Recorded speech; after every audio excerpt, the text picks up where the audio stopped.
I am here with Sylvia at the Portland Japanese Gardens, and we are standing at the entrance to this exquisite garden. And one of the things I love about this space is that it's not just about plants, which I love because I'm a gardener, it's also about culture and the rich history of the Japanese people. So let's start right from this entrance gate. Tell me about that. Well, our entrance gate is the formal entrance to our garden. We do have another garden, an antique gate down below that's probably at least 200 years old. Wow. But this gate was designed and built for our garden. It is an exact replica of an entrance to a warlord estate in the 17th century. You have authentic tiles, handcrafted tiles.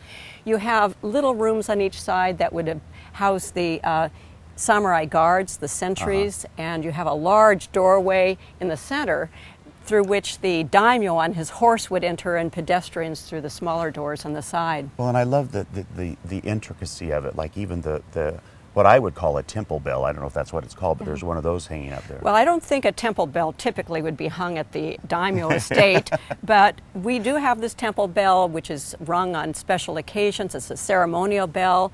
It would be typically at a monastery, rung to call in priests out begging for alms and for special events and rites. Well, you know, and what I enjoy about this is the minute you come through the doors, you of course see the beautiful gardens everywhere, but then you get some really lovely specific stuff like over here. Let's walk over here and tell me about this specific little space here. Well, our Sukkah, or water basin, does at this site, we have the three primary elements of a Japanese garden: the stones, the water, the plants. The whole arrangement of stones is the Sukkah or scubai. You have a stone for a ladle, a lantern, a stone for kneeling. The stone in the back might even be a protection or a guardian stone.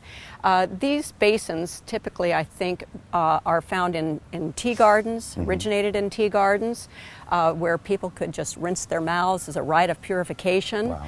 Sylvia, I love that when you come to the gates, the first thing you see is this, because it does define the elements of this garden.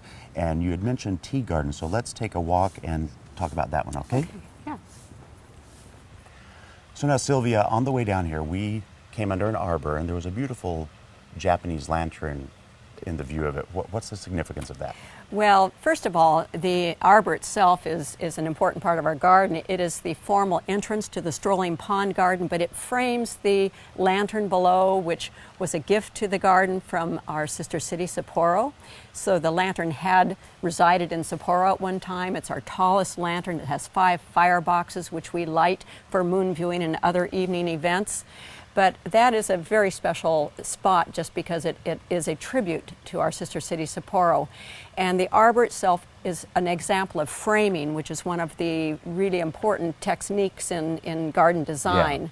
How views are framed by shoji, for example, by pruning techniques, by bridges and arbors. Certainly. It certainly enhances our experience in a garden. So now, Sylvia, we have ended up in the tea garden in front of the tea house. Tell me about that.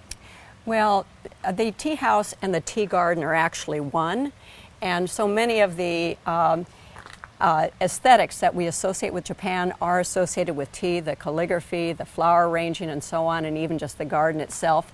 But if you are sitting in the tea house, the garden comes into you. Yeah. And your journey in for tea is a very, very important part of the whole tea experience itself. And then when you step back out, you go into the strolling garden again, is that right? Right, and then we end up crossing the Eightfold Bridge and standing in front of the fabulous waterfall and the pond there where our koi are among our most spectacular garden features. Yeah. So Sylvia, we've talked about the tea garden and the strolling garden. How many gardens are involved in the Japanese garden? Well, we have 5 gardens on 5.5 acres. Wow. And these gardens represent different periods in Japanese garden design history. We're open every day of the year, and you have a different feel in the garden every single day. If I came back to this garden tomorrow at this time, the light would be different. There would be something absolutely very different. Well, you know, if you've never been here before, or if you have and it's been a while, we would certainly invite you to come back to the beautiful Japanese gardens here in Portland. You can go to gardentime.tv. We'll click you over to their website. You can find out all the events that are happening, the hours that they're open. Come down and enjoy this beautiful garden yourself. Thank you so much, Sylvia. Yeah, you're welcome.